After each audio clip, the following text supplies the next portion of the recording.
आगे सफ़र था और पीछे हम सफ़र था, रुकते तो सफ़र छूट जाता और चलते तो हम सफ़र छूट जाता। मंजिल की भी हसरत थी और उनसे भी मोहब्बत थी। ए दिल तू ही बता उस वक्त मैं कहाँ जाता। मुद्दत का सफ़र भी था और बरसों का हम सफ़र भी था, रुकते तो बिछड़ जाते और चलते तो बिखर जाते। यूँ समझ लो कि प्यास लगी थी गजब की, मगर पानी में जहर था, पीते तो मर जाते और न पीते तो भी मर जाते। बस यही दो मसले जिंदगी भर न हल हुए, न नींद पूरी हुई न ख्वाब मुकम्मल हुए।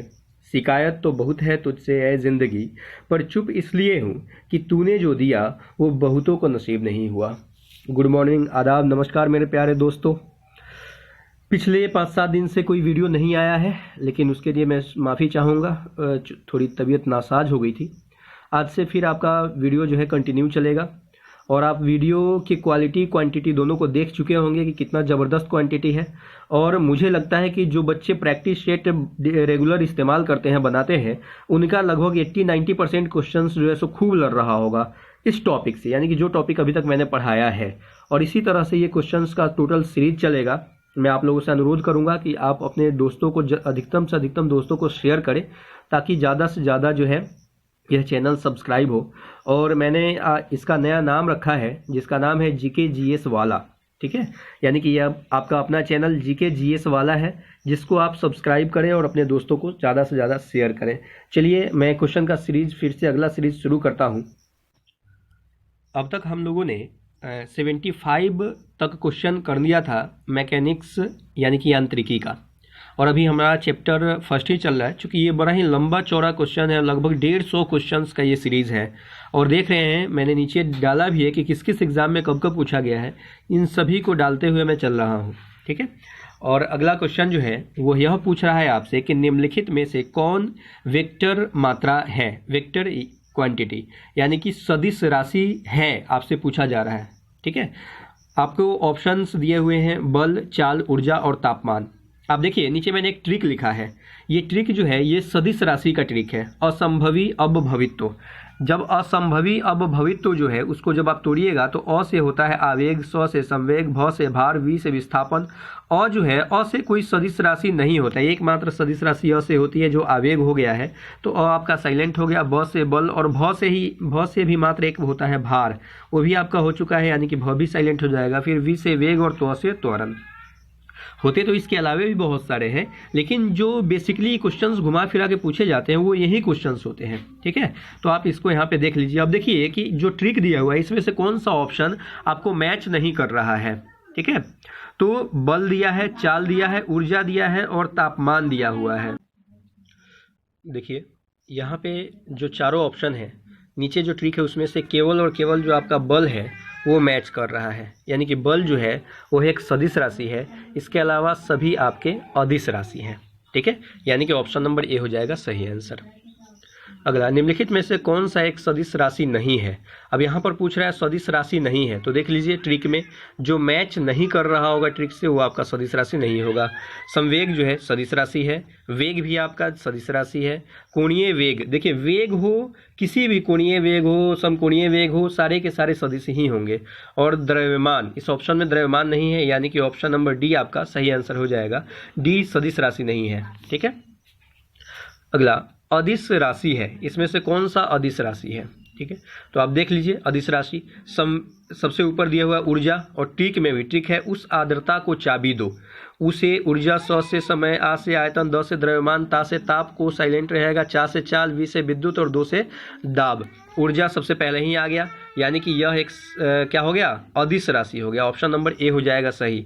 इसके अलावा बाकी तीन आपके ऑप्शन से मैच नहीं कर रहे हैं। संवेग अभी हमने पीछे देखा था और बल भी हमने पीछे देखा था कि वो सदिश राशि थी। अगला, निम्नलिखित में से कौन सी एक सदिश राशि है। सदिश राशि कौन सा है। संवेग आपका सदिश राशि है, असंभवी अ स से संवेग होता है। ऊर्जा, दाब और कार्य जो है वो आपके अदिश राशि, यानी कि ऑप्शन नंबर ए हो जाएगा सही। अगला है, निम्नलिखित में से कौन सी राशि सदिश नहीं है। तो कौन सी राशि सदिश नहीं है यानी कि अदिश है, उसको हम लोग यहाँ पे देख लेते हैं। विस्थापन, वेग और बल तीनों सदिश है, यानी कि आयतन जो है ऑप्शन नंबर डी ये आपका अदिश राशि है, यानी कि सदिश राशि यह नहीं है। अगला, निम्नलिखित में से सदिश राशि है। सदिश राशि निम्नलिखित में से कौन सा है? वेग, द्रव्यमान, समय, लंबाई। समय, द्रव्यमान और लंबाई जो है आपका अदिश राशि, यानी कि जो वेग है वो सदिश राशि है। अच्छा देखिए, मैंने कैसे बोल दिया द्रव्यमान, समय, लंबाई सदिश राशि है। एक चीज़ और ध्यान दीजिएगा, आप जब फिजिक्स पढ़ते हैं तो सबसे पहले ही आपको बताया जाता है यूनिट और डायमेंशन के बारे में, ठीक है। सबसे पहला चैप्टर मेजरमेंट जो होता है उसमें यूनिट और डायमेंशन की चर्चा होती है। मैंने एक वीडियो भी बनाया हुआ है उससे रिलेटेड, उसको मैं आपको नीचे डिस्क्रिप्शन में लिंक दे दूंगा, वहाँ से आप देख लीजिएगा। तो जो भी राशियाँ फंडामेंटल राशि जो होती हैं वो सभी की सभी, मूल राशि जो होती है, मूल राशि, हाँ उसी को बोलते हैं फंडामेंटल राशि जो होती है, वो सभी की सभी अदिश राशि है, ठीक है। इस बात का आप ध्यान रखेंगे, यानी कि बी, सी और डी आपके अदिश राशि हो जाएंगे। अगला, निम्नलिखित में से कौन सा एक व्युत्पन्न परिणाम नहीं है? व्युत्पन्न परिणाम नहीं है। व्युत्पन्न परिणाम होता क्या है? देखिए, जो भी राशि किसी न किसी तरीके से मूल राशियों से प्राप्त की जाती है उसको व्युत्पन्न राशि कहा जाता है, ठीक है। तो इन चारों में आप देखिए, घनत्व जो है, घनत्व का होता है द्रव्यमान बटा आयतन। द्रव्यमान भी आपका जो है सो मूल राशि है और आयतन भी मूल राशि है। द्रव्यमान जो है ये आपका मूल राशि है, ये आपका व्युत्पन्न राशि नहीं है। यहाँ पे पूछा जा रहा है व्युत्पन्न परिणाम नहीं है, यानी कि द्रव्यमान जो है वो आपका सही आंसर हो जाएगा। आयतन भी लंबाई, चौड़ाई और ऊंचाई तीनों से मिलकर बनता है। चाल जो होता है वो वेग बटा समय अंतराल, समय होता है, ठीक है। यानी कि चाल, आयतन और घनत्व ये तीनों जो है मूल राशियों से मिलकर बने हैं, लेकिन द्रव्यमान मूल राशि से मिलकर नहीं बना है। अगला, पदार्थ के संवेग और वेग के अनुपात से कौन सी भौतिक राशि प्राप्त होती है? ये मैंने पिछले वीडियो में मैंने इसको बना करके बताया है। आप लोग कमेंट करके बताइए कि जो संवेग और वेग के अनुपात से हमें कौन सी राशि प्राप्त होती है, ठीक है। संवेग जो होता है वो होता है पी मल्टीप्लाई एम, ठीक है। और जो वेग होता है वो होता है, ये गलत है, एक मिनट। संवेग जो होता है वो क्या होता है? P बराबर एम भी, मास मल्टीप्लाई बाई वेलोसिटी। और वेग क्या होता है? v होता है, v से v कट जाएगा, यानी कि बचेगा क्या? m। और m मतलब होता है मास, यानी कि द्रव्यमान जो है वो आपका प्राप्त होता है संवेग और वेग के अनुपात से। ऑप्शन नंबर सी हो जाएगा आपका सही आंसर। अगला, पदार्थ के संवेग और वेग के अनुपात से कौन सी भौतिक राशि प्राप्त होती है? अभी पीछे सेम क्वेश्चन था, यानी कि द्रव्यमान। ऑप्शन नंबर सी आंसर सही होगा। अगला, mL/T-2 किसके अनुरूप है? अब देखिए, वीमा निकालने के लिए एक वीडियो मैंने बना रखा है, मैं डिस्क्रिप्शन में उसका भी लिंक दे दूंगा, आप वहां से भी वीमा निकालना सीख लीजिएगा। लेकिन थोड़ा सा मैं यहाँ पे आपको चर्चा कर देता हूँ कि वीमा कैसे निकलता है। देखिए, वीमा के लिए सबसे ज़्यादा जरूरी है कि हमको M, L और T इस तीनों की जानकारी हो। M का मतलब होता है मास, L का मतलब होता है लेंथ और T का मतलब होता है टाइम। जब भी किसी भी चीज़ का बीमा निकालना हो तो सबसे पहले उसका फॉर्मूला आपको पता होना चाहिए। जैसे बल जो है, बल का फॉर्मूला क्या होता है? द्रव्यमान गुने त्वरण होता है। द्रव्यमान यानी कि मास m हो जाएगा, द्रव्यमान गुने त्वरण। त्वरण जो होता है वह क्या होता है? वेग परिवर्तन बटा समय अंतराल, यानी कि v/t। लेकिन जो त्वरण है उसका बीमा पता है क्या होता है? L/T-2 होता है, ठीक है, त्वरण का। और उसके साथ गुना हो गया m, यानी कि m, L और T-2 जो हो जाएगा यह किसका हो जाएगा? वो हो जाएगा आपका बल का, ठीक है। ऑप्शन नंबर ए हो जाएगा सही। मैंने एक वीडियो बना करके डाल रखा है, मैं डिस्क्रिप्शन में लिंक दे दूंगा। विमा निकालने का बहुत अच्छे तरह से आप उसको समझ जाइएगा, कभी नहीं भूलिएगा, ठीक है। तो उसको आप देख लीजिएगा एक बार। अगला, यदि किसी चलती हुई वस्तु के वेग को दोगुना कर दिया जाए तो उसका या उसकी त्वरण दोगुना हो जाता है, गतिज ऊर्जा दोगुनी हो जाती है, गतिज ऊर्जा 4 गुनी हो जाती है, भार दोगुना हो जाता है। हम देख लेते हैं। यदि किसी चलती हुई वस्तु, चलती हुई यानी कि उसमें गतिज ऊर्जा है, तो गतिज ऊर्जा का फॉर्मूला होता है क्या? गतिज ऊर्जा का फॉर्मूला होता है हाफ mv², हाफ mv², ठीक है।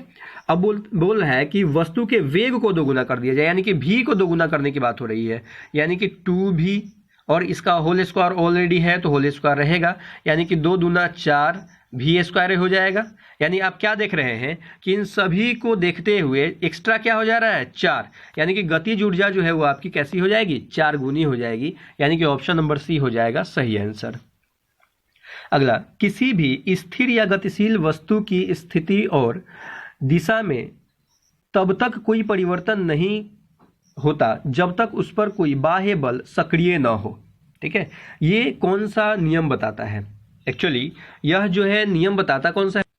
यह जो है आपको न्यूटन का प्रथम गति नियम आपको इस बारे में बताता है। ठीक है, न्यूटन का प्रथम गति नियम, यानी कि ऑप्शन नंबर ए हो जाएगा आपका सही आंसर। क्योंकि न्यूटन का प्रथम नियम बोलता है कि कोई भी वस्तु अपनी विरामावस्था या एक समान गति की अवस्था तब तक बनाए रख सकती है जब तक उस पर कोई बाहरी बल कार्य न करे। यानी कि बल का जो डिफिनीशन है वो हमको न्यूटन के प्रथम गति नियम से प्राप्त होता है। और न्यूटन के प्रथम गति नियम को ही जड़त्व का नियम भी कहते हैं। जड़त्व क्या है? इनर्शिया। इनर्शिया जो है वह स्थिति है जब वस्तु को एक समान चाल या फिर विराम की अवस्था बनाए रखने में मदद करती है, उसको हम लोग इनर्शिया कहते हैं। तो वो दोनों का डिफिनीशन जो है हमको न्यूटन के प्रथम गति नियम से भी ही प्राप्त होता है। अगला, किसी पिंड के उस गुणधर्म को क्या कहते हैं जिससे वह सीधी रेखा में विषम या एक समान गति की स्थिति में किसी भी परिवर्तन का विरोध करती है? उसको क्या कहते हैं हम लोग? उसको कहते हैं जड़त्व। बी, इसी के कारण कोई वस्तु जो है विरोध करती है, एक समान गति में रहती है या स्थिर रहती है, तो उस पर जब आप धक्का दीजिएगा तो आपको ज़्यादा फोर्स लगाने की जरूरत पड़ती है। जड़त्व उसको कहा जाता है, इनर्शिया इंग्लिश में बोलते हैं। अगला है, न्यूटन के पहले नियम को क्या को भी कहते हैं? न्यूटन का जो पहला नियम है, अभी हमने चर्चा किया कि न्यूटन के पहले नियम को हम लोग जड़त्व का नियम भी कहते हैं। और न्यूटन के पहले नियम को से हमको बल की परिभाषा भी प्राप्त होती है। और न्यूटन के प्रथम नियम को ही गैलीलियो का नियम भी कहा जाता है। ठीक है। अगला, चलती हुई बस जब अचानक ब्रेक लगाती है तो उसमें बैठे हुए यात्री आगे की दिशा में गिरते हैं। इसको किसके द्वारा समझाया जा सकता है? तो ही जड़त्व के द्वारा। क्योंकि जब बस चल रही थी तो उसमें बैठा हुआ व्यक्ति भी बस के गति के कारण गति जड़त्व में था, और जैसे ही बस रुकती है तो बस रुक जाती है, लेकिन व्यक्ति अभी भी गति जड़त्व के कारण गति में होता है, जिसके कारण वह आगे की तरफ झुक जाता है। अगला, रॉकेट की कार्य प्रणाली किस सिद्धांत के आधार पर कार्य करती है? तो रॉकेट का जो कार्य प्रणाली है वह संवेग संरक्षण के सिद्धांत पर कार्य करती है, यानी कि ऑप्शन नंबर ए हो जाएगा सही आंसर। अश्व यदि एकाएक चलना प्रारंभ कर दे तो अश्वारोही के गिरने की आशंका का कारण है जड़त्व। जड़त्व जो है विराम जड़त्व, इसके कारण अश्वारोही के गिरने की आशंका होती है। क्योंकि घोड़ा रुका हुआ है तो उसमें उस पर बैठा हुआ व्यक्ति भी रुका हुआ है, लेकिन घोड़ा चल दिया, फिर भी व्यक्ति अभी भी विराम जड़त्व के कारण रुका ही हुआ है, जिसके कारण वह पीछे की तरफ झुक जाता है। अगला, क्रिकेट का खिलाड़ी तेजी से आती हुई बॉल को क्यों अपने हाथ को पीछे खींचकर पकड़ता है? ताकि बॉल जो है वह विराम की स्थिति में आ जाए, यानी कि ऑप्शन नंबर ए, और उसको चोट की अनुभूति कम हो। ठीक है। अगला, किसी कालीन की सफाई के लिए यदि उसे छड़ी से पीटा जाए तो उसमें कौन सा नियम लागू होता है? तो उसमें जो है जड़त्व गति का पहला नियम जो है लागू होता है। ठीक है। अगला, सड़क पर चलने की अपेक्षा बर्फ पर चलना कठिन होता है। क्यों? क्योंकि बर्फ जो होता है वो सड़क की अपेक्षा ज़्यादा चिकना होता है, यानी कि बर्फ में घर्षण बल कम होता है। ठीक है। ऑप्शन नंबर डी देखिए, घर्षण बल बोल रहा है कि बर्फ में सड़क की अपेक्षा घर्षण कम होता है, जिसके कारण हमके फिसलने की आशंका ज़्यादा होती है।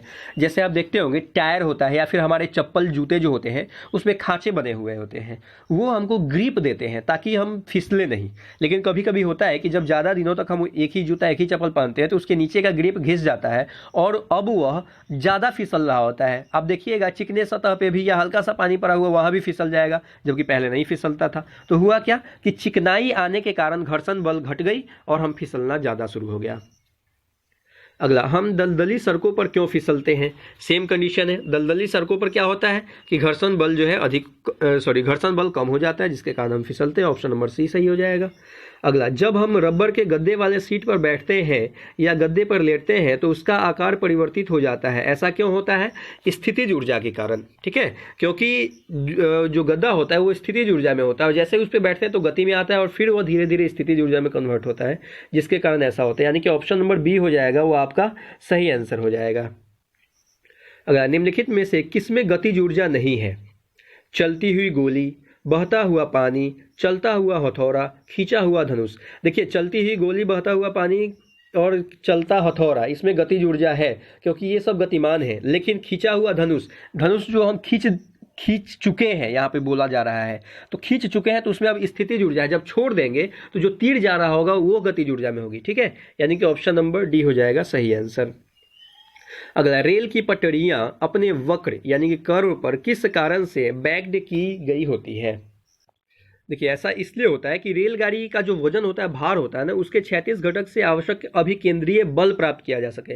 नहीं तो गाड़ी क्या होगा, उसके उलटने की संभावनाएं होंगी, जिसके कारण जो है उसको बैक्ड किया गया होता है ताकि वो अभिकेंद्रीय बल वहां पे कार्य करना शुरू कर दे। अगला, साइकिल चलाने वाला मोड़ लेते समय क्यों झुकता है? सिंपल सी बात है कि साइकिल चलाने वाला झुकता इसलिए है ताकि गुरुत्व केंद्र के आधार अंदर बना रहे और उससे गिरने से बचाए। ठीक है, यानी कि ऑप्शन नंबर बी हो जाएगा आपका सही आंसर। कोई साइकिल सवार किसी मोड़ में घूमता है तो वह किधर की तरफ झुकता है? अभी पीछे हमने देखा अंदर की तरफ झुकता है, यानी कि ऑप्शन नंबर बी हो जाएगा सही आंसर। देख रहे हैं, एक ही तरह के क्वेश्चन को घुमा घुमा के अलग अलग तरीके से पूछा जा रहा है। यहीं पे बच्चे क्या करते हैं कि रट लेते हैं, जिसके कारण समस्या उनको शुरू हो जाती है। तो रटना नहीं है, समझना है कि अभी केंद्रीय बल जो होता है वो अंदर की तरफ उसे खींचता है। अगर वो अंदर की तरफ नहीं जाएगा तो सीधे वो मोड़ पे फिर रोड छोड़ करके वो खेतों में चला जाएगा। ठीक है, चलिए दोस्तों, फिर 101 से लेकर के 125 तक का वीडियो मैं लेकर के कल आपको अपलोड करूंगा। आज इस वीडियो को देखिए और अपने दोस्तों में ज़्यादा से ज़्यादा शेयर कीजिए, लाइक कीजिए। अगर कोई क्वेश्चन समझ में नहीं आता तो आप कमेंट करके पूछ सकते हैं। Thank you.